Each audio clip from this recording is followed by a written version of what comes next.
Welcome to Rework, a podcast by 37 Signals about the better way to work and run your business. I'm your host, Kimberly Rhodes. And this week we're talking about business partnerships. And the saying goes that if you've been in a business partnership, it's kind of like being in a marriage.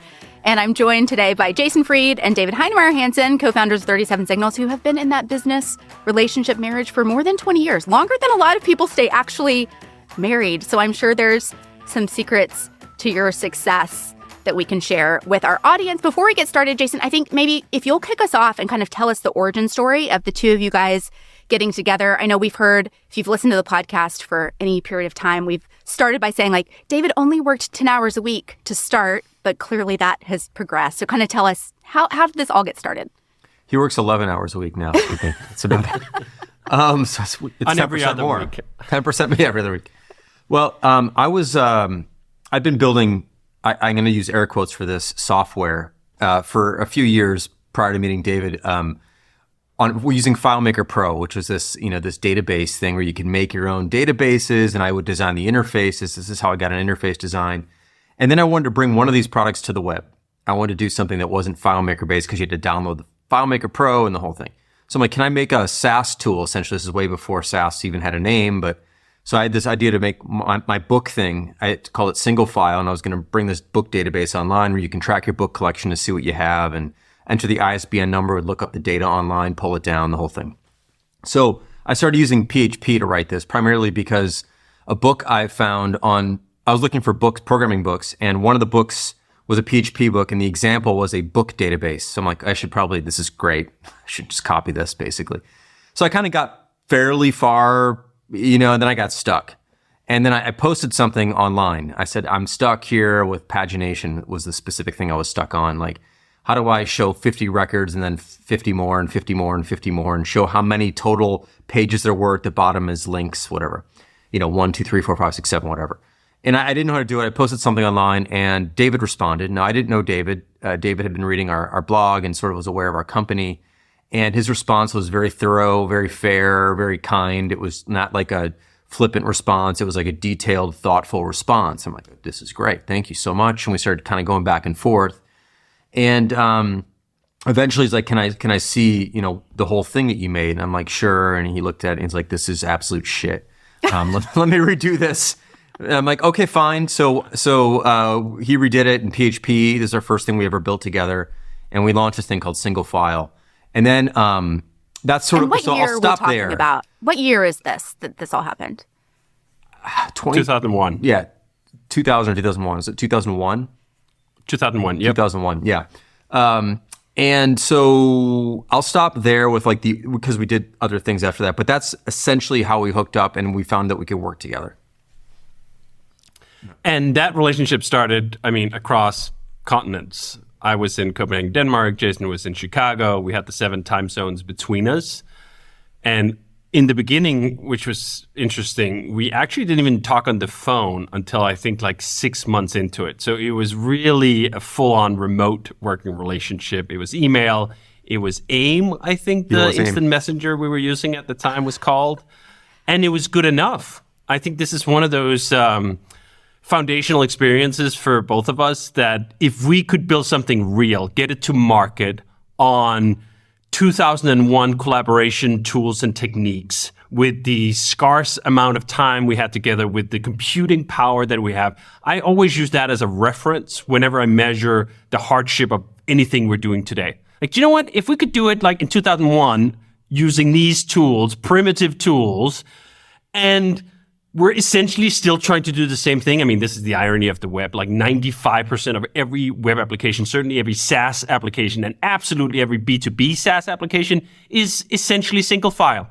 It's a web UI in front of a database that allows you to enter stuff and retrieve it. That's all it is. But I think a lot of folks have perhaps a difficult time dealing with the reality of the mundaneness of their existence. And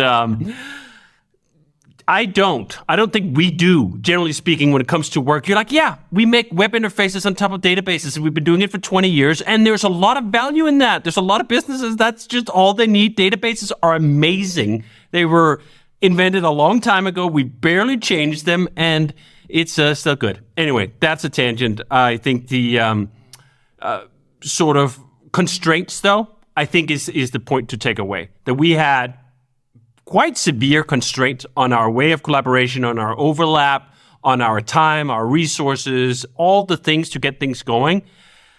And it just wasn't a big deal. You could still make stuff, and you could make great stuff. And I still fondly remember single file. I remember scraping Amazon.com when someone would enter that ISBN number for the book. I would look up and just take the image that Amazon had at the time to put it into our database. So just a lot of good stuff around it, but it was real, and there were real people who liked it. But also, it wasn't a big success. Like, by modern standards, it wasn't a success at all. By present day standards, 2001, I mean, it was nice. What did we get, Jason? Like a few thousand people to use it at most, I think, at peak? Maybe. Yeah. But wonderful. Great learning experience. Great thing to get going. The first time you hit the ball doesn't mean you're going to make a home run. I mean, it actually took us working on quite a few projects together before Basecamp became what it was and is. Okay, so I'm imagining that these early days, David was kind of working as a contractor, like you're just doing work as a contractor for a few hours a week. But I think there's a big difference between I'm just having this guy do some work for me to we're now in business together. So kind of talk me through that transition. It was even shadier than that. I don't think I was paying him in cash. I was paying him in computers. So when he was in Denmark, he couldn't get the latest Apple stuff. They didn't distribute that way back then. And so whenever he would come to the US, I'd give him a box of computer equipment, basically, I think is what it was.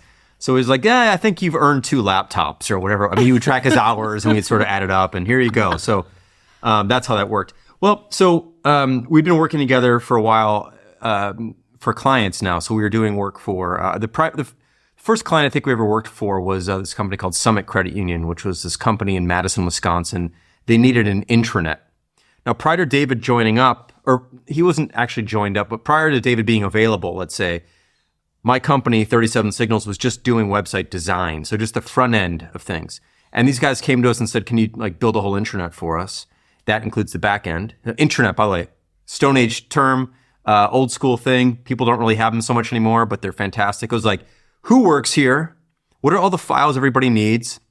And then a wiki-like document center. That was kind of literally ran the company, which is what, again, most companies still need, frankly, and is way too complicated. But they asked us to build one, or they had one. I think we were remaking it or something like that. Anyway, I needed someone to do the back end. I'm like, David, why don't we do this?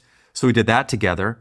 And that was the first project we worked on together. And then we did a few more for a fellow named Richard Bird. And I think we did maybe another one. I'm not quite sure. And then had this idea to make Basecamp. And so I'll kind of, again, maybe stop there. But that's sort of, the transition was sort of, hey, help me with this homegrown thing to let's do some real client work together. Now we've got some work under our belt. We've done some things together. It's been a couple of years now, basically.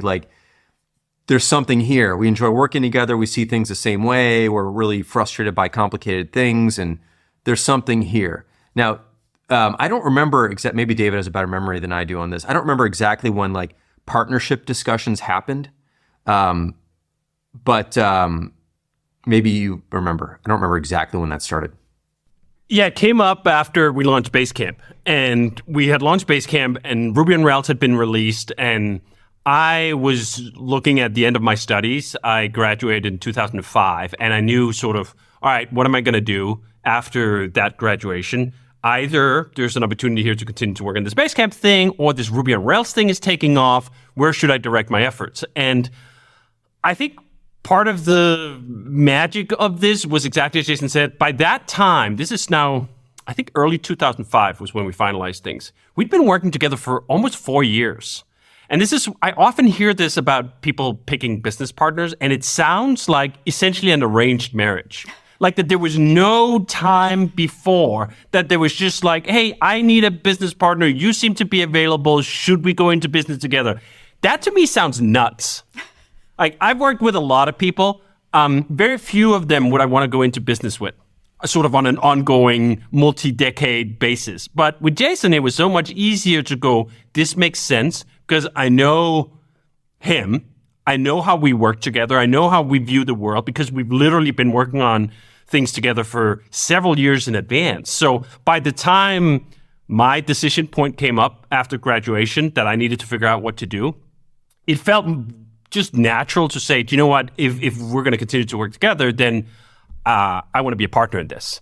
And I think what's also interesting about that is it happened like a year after the release of Basecamp, and things just always get difficult when you're trying to divvy up something that's worth something. Thankfully, Basecamp wasn't really worth a lot at that point. So it was much easier for me to approach Jason and say like, hey, if we're going to work together going forward, you got to make me a partner in this thing.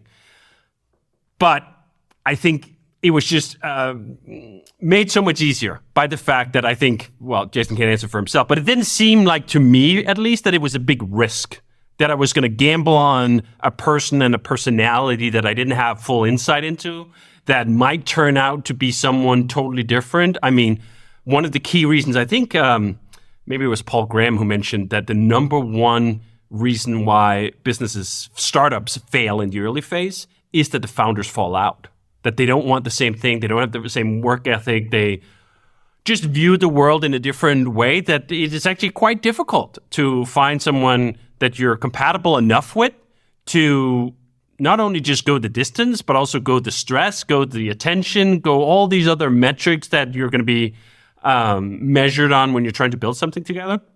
So I think it was just a continuation of everything we've ever done, in the sense that like there was no risk. Just like with Basecamp, there was no risk with Basecamp. Startup mythology is full of people bragging about how much risk they took. And sometimes you need to take some risk, and that's great for some kinds of businesses. But there's also this huge swath of domains we don't need risk at all, that Jason and I could start working together just on a contract basis. Then we could elevate that to working on a project together. Then we could see how that project even went before we went further. So that we didn't waste a lot of time like, oh, well, how much do you own of this or that before there's even anything. I think that those foundations made it easier for us to just sail through without a whole lot of drama in the arrangement. The other thing is that, and you know, this just goes to show you don't really, things just sort of happen and situations present themselves. Like I originally started the business with two other co-founders, Carlos and Ernest. And subsequently, a few years in, one of them left and another one left a few years after that. So I was solo at this time, which made it a lot easier. So I'd run the business by myself for a bit too. I had partners by myself. It made it a lot easier to bring David in. Had there been two other partners also, and this Dave would have been a fourth, like it probably wouldn't have happened. I mean, frankly, like it's complicated. You got to divvy things up. People want different things. It's a total mess. And at that time, I think Basecamp, I don't even know if we had $1 million in revenue at that point. Probably close to it, maybe. I don't know, total. I don't remember what it was. By 2006, I think, actually, when we talked to Bezos, it was like $1 million. I mean, I think it was even less, quite a bit less than that. Yeah, it was definitely less than $1 million. Yeah, 2005, it was less than that. So, yes, you know, there wasn't. There was some equity that I built by building the business, by being around the business for 5 years more. There's some of that, but we were basically starting essentially kind of from scratch here. Prior to this, we were a web design company. We're no longer at this point. I don't think we've totally made the transition, but we're not doing web design anymore. So it felt like a new business, a new opportunity, yet we'd worked together for, you know, a handful of years. So it just sort of, as David said, the risk was low, but it's not even just